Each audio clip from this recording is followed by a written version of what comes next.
Dear students, almost all of you facing the examination in near future, that is in March.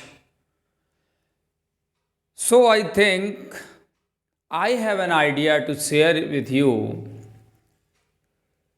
how to learn how to mug up English, how to learn question answers, how to learn applications, essays, reports, and whatever the case may be. किस तरह से हम याद करें कि याद तो देखो करना ही है। अगर मैं बता रहा हूँ उस तरीके से याद करें तो एक तो आप भूलेंगे कम या नहीं भूलेंगे। दूसरी बात, अगर भूल हो भी जाएगी तो उसके लिए आपको फिर से रटना नहीं पड़ेगा, ये गारंटी है। ठीक है ना? तो सभी स्टूडेंट्स के लिए बढ़िया है। और दूसरी बात ये है इसमें कि इसके साथ साथ आपकी इंग्लिश स्पोकन, इंग्लिश रीडिंग मतलब पढ़ के समझना, सेंटेंस पे पकड़ बनाना, ग्रामर तक पहुंचना, प्रैक्टिकल ग्रामर। थ्योरेटिकल तो आप लोगों को काफ़ी आती है, सभी टीचर्स कराते हैं। प्रैक्टिकल ग्रामर, हालांकि मैंने अपने चैनल पे लगभग हर वीडियो में ये ध्यान रखा है कि प्रैक्टिकल किसी भी ग्रामर के रूल का जो प्रैक्टिकल एप्लीकेशन है, माने जो हम लैंग्वेज में यूज करते हैं, तो वहाँ से मैंने इसको सीधा सीधा कनेक्ट करने का प्रयास किया है। ग्रामर को इंग्लिश में कोई अलग विषय के मैंने अलग विषय लेके या कोई ग्रामर अलग है, ये अलग है, राइटिंग स्किल अलग है, रीडिंग स्किल अलग, ऐसा मैंने प्रयास नहीं किया। मैंने तीनों को जोड़ने का प्रयास किया है। मेरे हर वीडियो में आप ये पाएंगे लैंग्वेज तक डायरेक्ट और डायरेक्ट अप्रोच मैंने बनाई है। ठीक है? तो इसी तरह से जब हम क्वेश्चन आंसर रटते हैं तो उस रटने में ही एक टेक्निक है। एक तो रटने में आप थकेंगे नहीं, क्योंकि एक 4-5 लाइन का 4-5 लाइन्स का जो क्वेश्चन आंसर होता है उसको रटने में ही हम थक जाते हैं। और उसमें बार बार कहीं प्रीपोजिशन की, कहीं हेल्पिंग वर्ब की, कहीं कुछ ना कुछ मिस्टेक्स होते ही रहते हैं। तो मैं आपको एक तरीका बताता हूँ कि आप सबसे पहले तो मन में ये बना लीजिए कि हमें पूरा आंसर याद नहीं करना। बड़ी सुनने में अटपटी लग रही होगी तो वो ऐसे ही करें। प्लीज़ इस वीडियो, अगर वीडियो अच्छा लगा ये वीडियो, तो आपको इसको शेयर कर दें और लाइक कर दें, जिससे आपके मैक्सिमम फ्रेंड्स का फ़ायदा हो सके, बेनिफिट हो सके। क्लियर?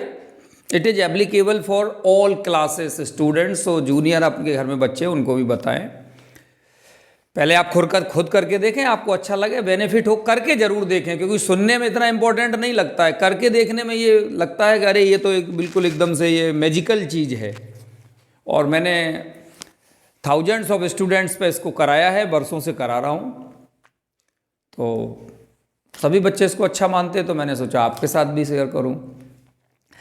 तो सबसे पहले तो हम ये लेके चलें, हमें एक सेंटेंस रटना है, केवल एक सेंटेंस, पूरा आंसर नहीं रटना है एक बार में, केवल एक सेंटेंस। उस सेंटेंस को रटने के बाद में उसमें थोड़ी बहुत मिस्टेक्स होती है तो होने दो, उसको एक लमसम रट लीजिए। तो रटने के बाद में हम क्या करें, उसको लिखें। आपके पास जो भी रफ हो उसको, उसी सेंटेंस को पकड़ लीजिए केवल। ठीक है ना? तो इसमें हम एग्जाम्पल ले रहे हैं, उसका कोई सा भी जो मुझे याद आ जाए, यही ले लेती है। मैंने रट लिया एक sentence, for example, the journey from primitive age to modern age had been made possible with the help of science. ये मैंने रट लिया। अब मैंने इसको लिखा, द जर्नी, यहाँ पे हेडिंग डाल दें, how to learn answers, how to learn answers. तो journey from primitive age to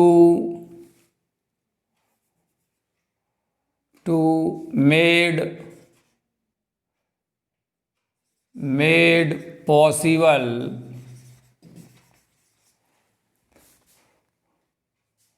possible with the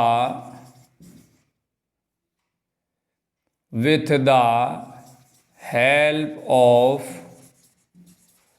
science. ये हमने लिखा, रटा और इसको लिख लिया, ठीक है ना, इस तरह से। अब हम इसको चेक करते हैं फेयर से, मिलाते हैं। The journey from primitive, PRIMITIV, primitive age to modern age, ये होना चाहिए। तो यहां पे प्रीमिटिव एज टू, यहां पे क्या भरा जाएगा, मॉडर्न एज। फिर हैज बीन, ये भूल गया मैं, has been made possible with the help of, with the, ये यहां पे फिर से एक मिस्टेक हो गई है, तो इसको विथ द। अब ये हमने दो जगह गलतियां अपनी निकाल ली ना।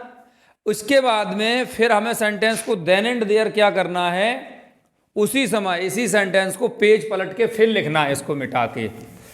तो आप पाएंगे जो मिस्टेक हमसे हुई है, ये मिस्टेक दोबारा नहीं होगी। जैसे ही वो मिस्टेक वाली जगह आएगी, हमें तुरंत ध्यान आ जाएगा कि हमने वहां क्या लिखा था। बड़ा अद्भुत मेथड है, देखिए क्या बनेगा, the journey from primitive age to modern age. हाँ, अभी रुके रहना, वीडियो छोड़ के मत जाना, इसके बाद एक टेक्निक और बताऊंगा इसके साथ जुड़ी हुई। To modern age has been made, ये भूल गए थे हम, है ना, modern age has been made possible with the help of science. ठीक है, इसके बाद में ये सेंटेंस हमने कर लिया। मान लो फिर भी कोई सेंटेंस, अब इसमें हमने देखा एक तो सेंस इसका निकाल लिया, दूसरी बात इसको हमने देखा कि जहाँ पे हमारी मिस्टेक थी, जब वहाँ पे आए उस जगह पे, तो हमें ऑटोमेटिक ध्यान आ गया। अगर कोई स्पेलिंग में करेक्शन है, तो उसको भी उसी तरह से गोला लगा के और उस पर वहाँ सही करके लिखें।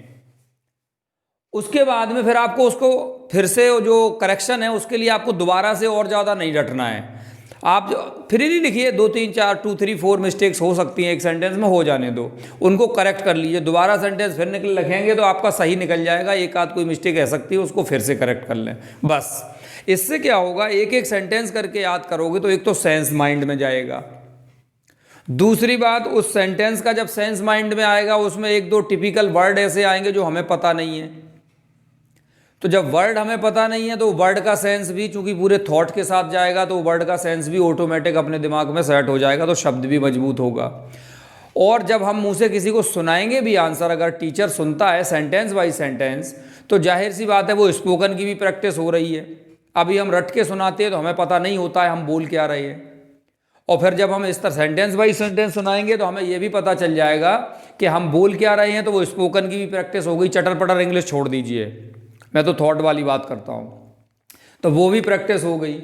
और जब इस तरह से हमें समझ में आने लगेगा तो रीडिंग स्किल भी मजबूत हो जाएगी ना। सारे फायदे एक, मतलब ओवरऑल आपकी सारी इंग्लिश एक साथ डेवलप होगी।